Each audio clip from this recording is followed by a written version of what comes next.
Welcome to The Explainer. Let's jump right in. Today, we're breaking down the foundational mechanics of Genesis. We are going to trace its sweeping narrative from the literal cosmic creation of the universe all the way down to the gritty political rise of a Hebrew slave in Egypt around 1800 BCE. Whether you're deeply familiar with these texts or you're just looking at them purely as ancient literature, this is an incredibly fascinating journey. So let's start by diving into an intriguing question, one that's honestly kind of mind-boggling when you think about it. How exactly does a 3,800-year-old text shape our modern life? We're going to demystify exactly how this ancient story built the philosophical framework of Western civilization as we know it today. Because, it's not just old literature. It's the bedrock of how we actually think about human existence. To tackle this, we've got a roadmap. We're going to use a zoom-in, zoom-out approach, covering from chaos to order, the primeval history, the patriarchal narratives, the history, myth, and sources behind the text, and finally, its enduring legacy. All right, Section 1, from chaos to order. Let's start by focusing on the overarching, defining theme of the entire book, which is this continuous, relentless movement from chaos to structured order. Think of the core framework of Genesis like a camera lens.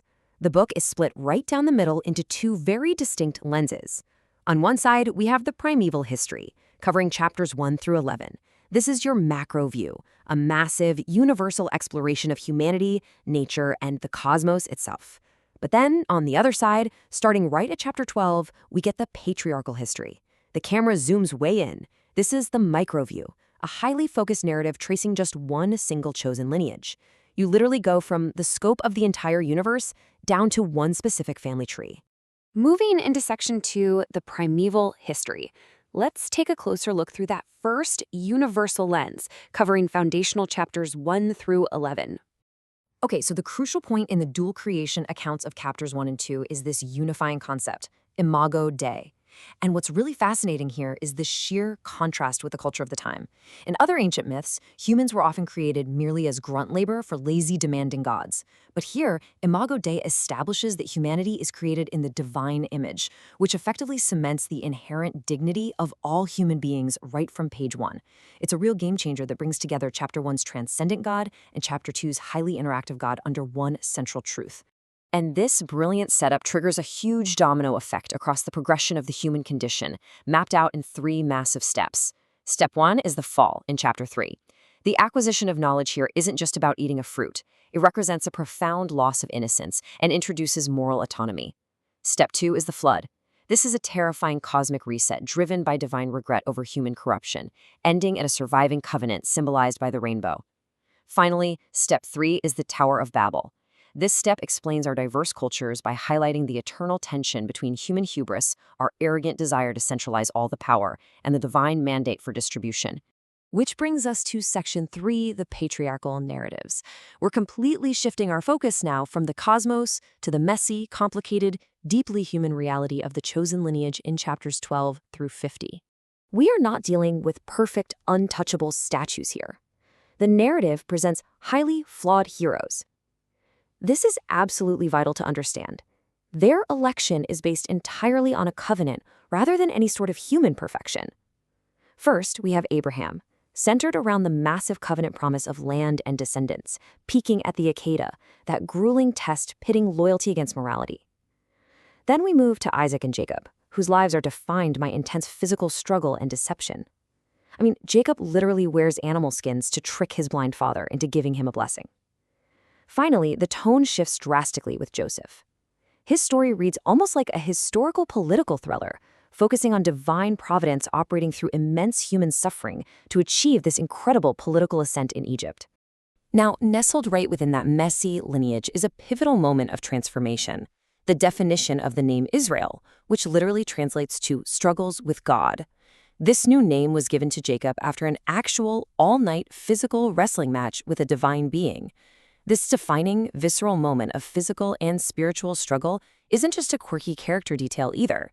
It establishes the core identity and the namesake of the entire 12 tribes. But hey, it wasn't all just spiritual wrestling. We have to look at how this builds into the physical world. The narrative is deeply driven by brutal environmental realities across Mesopotamia, Canaan, and Egypt. Severe drought cycles literally forced these massive tribal migrations.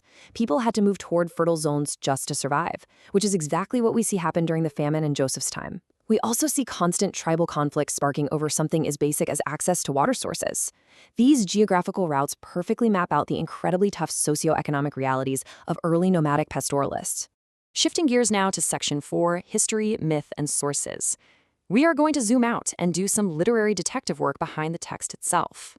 So Genesis didn't just drop out of nowhere. It's deeply rooted in the cultural context of the ancient Near East, but it does something radical with it.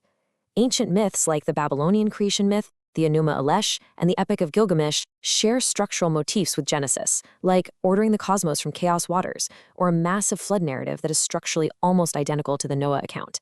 But here is the twist. Genesis completely subverts its neighbors. Instead of Mesopotamian deities who act capriciously and unpredictably, Genesis replaces them with a god who operates on strict covenants and profound moral purpose. It essentially uses the familiar cultural language of the time to say something entirely new.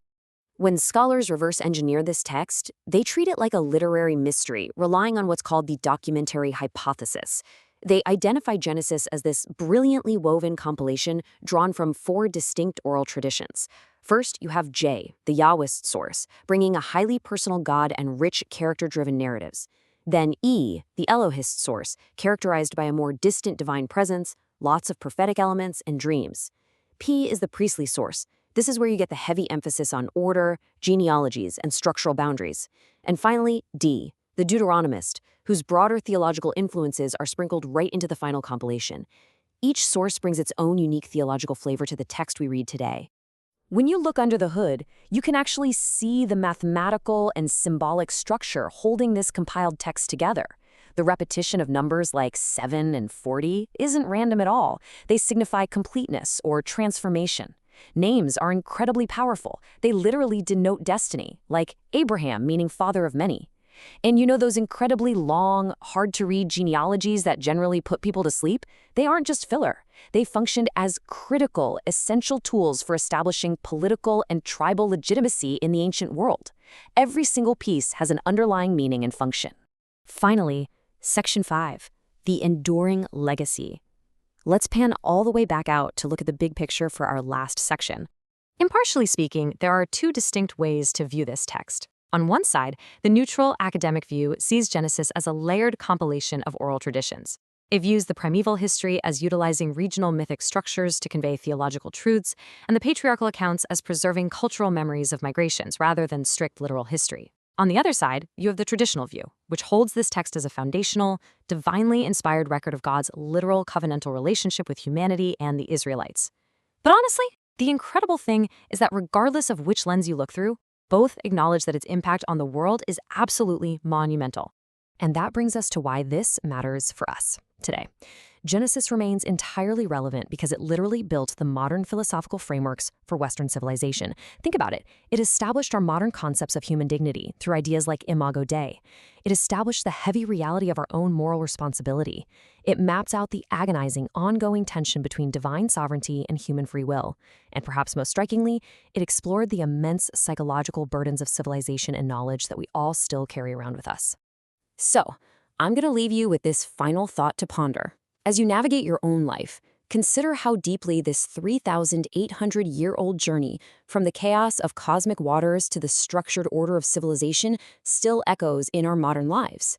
The frameworks laid out in Genesis are not just ancient history. They are the very blueprints of our modern moral autonomy.